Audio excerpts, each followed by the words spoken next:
Avant de commencer la vidéo, je tiens à préciser qu'il y aura quelques spoils mineurs sur la route Evansville. Donc maintenant que vous êtes revenus, je vous souhaite un bon visionnage.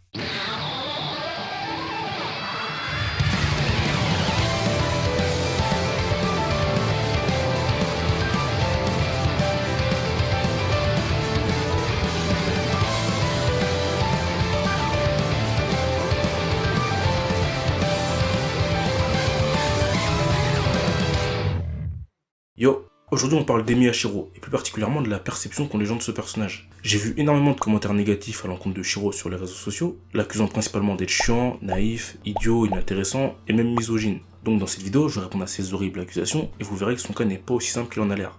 Déjà, j'ai remarqué en discutant avec plusieurs personnes que la très grande majorité des gens qui détestent Shiro n'ont pas lu le VN, mais principalement vu les adaptations animées. Ce qui me fait dire que la raison de ce ressentiment envers Shiro provient de la façon dont le personnage a été adapté. Et comme j'ai lu le VN et également vu les adaptations animées, je peux vous dire que la principale différence entre les deux est le fait que dans le VN, on a accès à la façon de penser de Shiro. C'est-à-dire que lorsque Shiro prend une décision ou réagit par rapport à un événement, on a directement accès au fond de sa pensée. Ce qui ne nous permet pas forcément d'accepter ces décisions, mais au moins de les comprendre. Alors que dans les adaptations animées, l'absence ou le peu d'explications fait que le spectateur interprète les choix de Shiro à sa manière.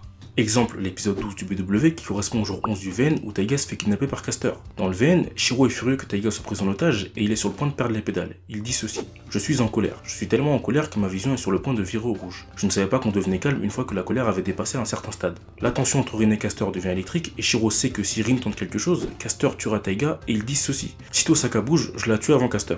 Dans l'adaptation animée, la scène est exactement la même, à la différence qu'on ne prend pas en compte le point de vue de Shiro, ce qui donne un ressenti complètement différent. Le comportement de Shiro paraît enfantin, voire ridicule. Et c'est principalement à cause de cette absence de point de vue que la réelle personnalité de Shiro est assez difficile à cerner lorsqu'on visionne uniquement les adaptations animées. Donc, je me dois de répondre aux quelques remarques que j'ai pu lire ou entendre afin de rétablir quelques vérités. Remarque numéro 1. Shiro est stupide, sous-entendu dans son attitude et ses prises de décision. Shiro n'est pas à proprement parler une personne stupide. La grosse erreur dans ce genre de réflexion, c'est de traiter Shiro comme une personne ordinaire. Shiro n'est pas une personne ordinaire pour plusieurs raisons. Premièrement, son passé est chaotique. C'est le seul survivant d'un incendie gigantesque ayant détruit 134 immeubles et fait 500 morts ou blessés, dont ses parents. Lors de l'incendie, il a vu un grand nombre de personnes mourir sous ses yeux sans être en mesure d'intervenir pour les sauver, ce qui a causé chez lui un profond traumatisme au point qu'il en rêve encore régulièrement. Deuxièmement, sa proximité avec la mort. Il faut savoir que Shiro est un mage et qu'il se considère comme tel. Et pour vous comprendre bien ce que ça signifie, je citerai Kiritsugu. Apprendre la magie est s'éloigner du sens commun. Tu meurs quand tu meurs, tu tues quand tu dois. Notre essence n'est pas la vie, mais la mort. La magie n'est qu'une façon de s'auto-détruire. J'ai choisi cette citation pour vous montrer que ce n'est pas pertinent de comparer un mage à une personne ordinaire, car leur sens de la morale est différent, et que les mages, contrairement aux personnes normales, ont une certaine proximité avec la mort. Et c'est le cas tout particulièrement avec Shiro, qui revit régulièrement l'agonie de centaines de personnes lors de ses cauchemars, et qui frôle la mort quasiment tous les soirs lors de son entraînement quotidien. Remarque numéro 2, Shiro est ennuyeux car son idéal est irréaliste. Personnellement, je pense exactement l'inverse. Pour moi, ce qui est intéressant, c'est justement que son idéal soit irréalisable et qu'on suive la façon dont sa perception de celui-ci évolue au fil des routes. Certains me diront que c'est mon avis personnel et qu'on peut quand même le trouver ennuyeux, et je comprends. Mais du coup, j'ai une question pour les personnes qui trouvent réellement le personnage de Shiro ennuyeux. Vous vous êtes jamais demandé pourquoi est-ce que Shiro s'acharne à poursuivre un idéal complètement irréalisable? La raison, je vais vous la donner.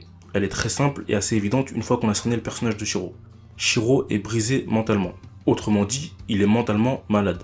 Sauver une personne est assez louable en soi, mais placer la vie de n'importe qui au-dessus de la sienne, c'est avoir un problème mental. Et c'est pour cette raison qu'il fait des choses extrêmement débiles, comme tenter de sacrifier sa vie pour un servant, ou engager des combats où il sait qu'il ne survivra pas. C'est parce que la seule chose qui l'anime, sa seule raison de vivre, c'est son idéal. C'est la seule chose qui lui apporte une quelconque joie ou satisfaction. Donc si on juge ses actions sans comprendre le personnage, ses choix peuvent paraître ennuyeux, mais une fois qu'on a réellement compris la vraie nature de Shiro, on s'aperçoit que la situation dans laquelle il se trouve est assez dramatique. Dans la route Evansville par exemple, une fin alternative communément appelée Mind of Steel est débloquée lorsque Shiro choisit de poursuivre son idéal au détriment de Sakura. Et dans cette fin, Shiro va jusqu'à laisser mourir Sakura et tuer Rin et Ilia de ses propres mains afin de poursuivre son idéal et de devenir l'esprit héroïque qu'on connaît. Ce que vous devez comprendre à propos de Shiro, c'est que son histoire n'est pas celle d'un jeune en crise d'adolescence, mais celle d'un homme qui souffre et qui s'autodétruit.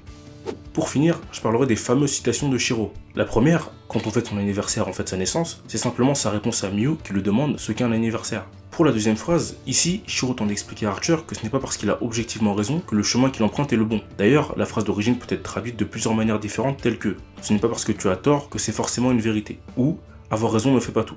Et pour la dernière, le fameux « les gens meurent quand ils sont tués », en fait, cette phrase provient de l'anime Fate 2006. À ce moment précis, Shiro décide de rendre à Saber le four d'Excalibur que Kiritsugu a implanté en lui. Et il dit « les gens meurent quand ils sont tués », car ayant le four en lui, Shiro ne meurt pas quand il est tué. Tout simplement.